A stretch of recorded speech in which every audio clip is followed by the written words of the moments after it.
God in Everything, Part 2. A tremendous assertion indeed, yet that is the theme which the Vedanta wants to demonstrate, to teach, and to preach. This is just the opening theme. Thus, we avoid the dangers of life and its evils, do not desire anything. What makes us miserable, the cause of all miseries from which we suffer, is desire. You desire something, and the desire is not fulfilled, the result is distress. If there is no desire, there is no suffering. But here too, there is a danger of my being misunderstood. So it is necessary to explain that what I mean by giving up desire and becoming free from all misery. The walls have no desire and they never suffer. True, but they never evolve. This chair has no desires, it never suffers, but it is always a chair. There is a glory in happiness, there is a glory in suffering. If I may dare to say so, there is a utility in evil too. The great lesson in misery we all know.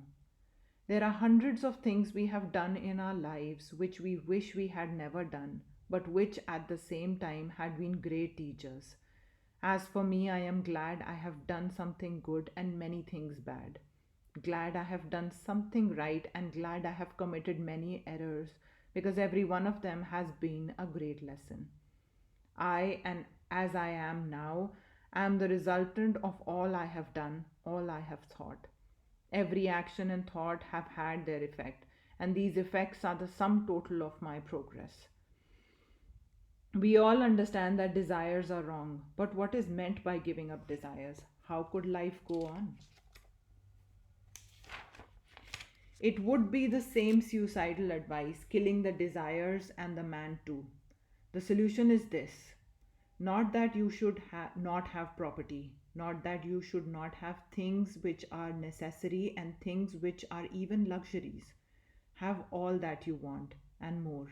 Know only the truth and realize it. Wealth does not belong to anybody. Have no idea of proprietorship, possessorship. You are nobody, nor am I, nor anyone else. All belongs to the Lord, because the opening verse told us to put the Lord in everything. God is in the wealth that you enjoy. He is in the desire that rises in your mind. He is in the things you buy to satisfy your desire.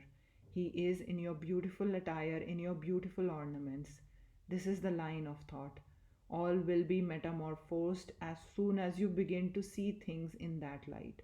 If you put God in your every movement, in your conversations, in your form, in everything, the whole scene changes, and the world, instead of appearing as one of woe and misery, will become a heaven. The kingdom of heaven is within you, says Jesus. So says the Vedanta and every great teacher. He that hath eyes to see, let him see, and he that hath ears to hear, let him hear. The Vedanta proves that the truth for which we have been searching all this time is present and was all that time with us. In our ignorance, we thought we had lost it and went about the world crying and weeping, struggling to find the truth while all along it was dwelling in our own hearts. There alone can we find it. If we understand the giving up of the world in its old crude sense, then it would come to this: that we must not work, that we must be idle, sitting like lumps of earth, neither thinking nor doing anything, but must become fatalists, driven about by every circumstance, ordered about by the laws of nature, drifting from place to place. That would be the result. But that is not what is meant. We must work.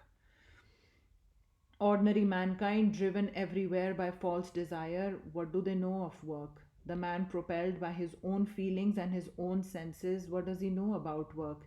He works who is not propelled by his own desires, by any selfishness whatsoever. He works who has no ulterior motive in view. He works who has nothing to gain from work. Who enjoys the picture, the seller or the seer? The seller is busy with his accounts, computing what his gain will be. How much profit will he realize on the picture? His brain is full of that.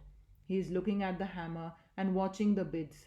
He is intent on hearing how fast the bids are rising. That man is enjoying the picture who has gone there without any intention of buying or selling. He looks at the picture and enjoys it. So, this whole universe is a picture, and when these desires have vanished, men will enjoy the world, and then this buying and selling and these foolish ideas of possession will be ended. The money lender gone, the buyer gone, the seller gone. This world remains the picture, a beautiful painting. I never read of any more beautiful conception of God than the following. He is the great poet, the ancient poet, the whole universe in his poem, coming in verses and rhymes, written in infinite bliss. When we have given up desires, then alone shall we be able to read and enjoy this universe of God. Then everything will be deified. Nooks and corners, byways, and shady places, which we thought dark and unholy, will all be deified. They will all reveal their true nature, and we shall smile at ourselves and think that all this weeping and crying had been but child's play, and we were only standing by watching. So do your work, says Vedanta. It first advises us how to work by giving up the apparent elusive world. What is meant by that? Seeing God everywhere. Thus do you work. Desire to live 100 years, have all her earthly desires. If you wish, only defy them, convert them into heaven. Have the desire to live a long life of helpfulness, of blissfulness and activity on this earth. Thus working, you will find the way out. There is no other way. If a man plunges headlong into foolish luxuries of the world without knowing the truth, he has missed his footing. He cannot reach the goal. And if a man curses the world, goes into the forest, mortifies his flesh, and kills himself little by starvation, makes his heart a barren waste, kills out all feelings, and becomes harsh, stern, and dried up, that man also has missed the way. These are two extremes, the two mistakes at either end. Both have lost the way, both have missed the goal. So work, says the Vedanta, putting God in everything and knowing Him to be in everything.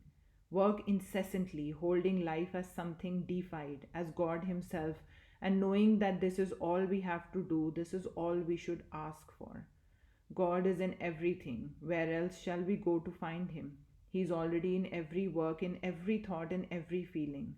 Thus, knowing we must work, this is the only way, there is no other. Thus, the effects of work will not bind us. We have seen how false desires are the causes of all the misery and evil we suffer. But when they are thus deified, purified through God, they bring no evil, they bring no misery. Those who have not learned this secret will have to live in a demonical world until they discover it. Many do not know what an infinite mine of bliss is in them, around them, everywhere. They have not yet discovered it. What is a demonical word? The Vedanta says ignorance. We are dying of thirst sitting on the banks of the mightiest river. We are dying of hunger sitting near heaps of food. Here is the blissful universe, yet we do not find it. We are in it all the time, and we are always mistaking it. Religion proposes to find out this for us. The longing for this blissful universe is in all hearts. It has been the search of all nations. It is the one goal of religion, and this ideal is expressed in various languages in different religions. It is only the difference of language that makes all these apparent divergences. One expresses a thought in one way, another a little differently, yet perhaps each is meaning exactly what the other is expressing in a different language.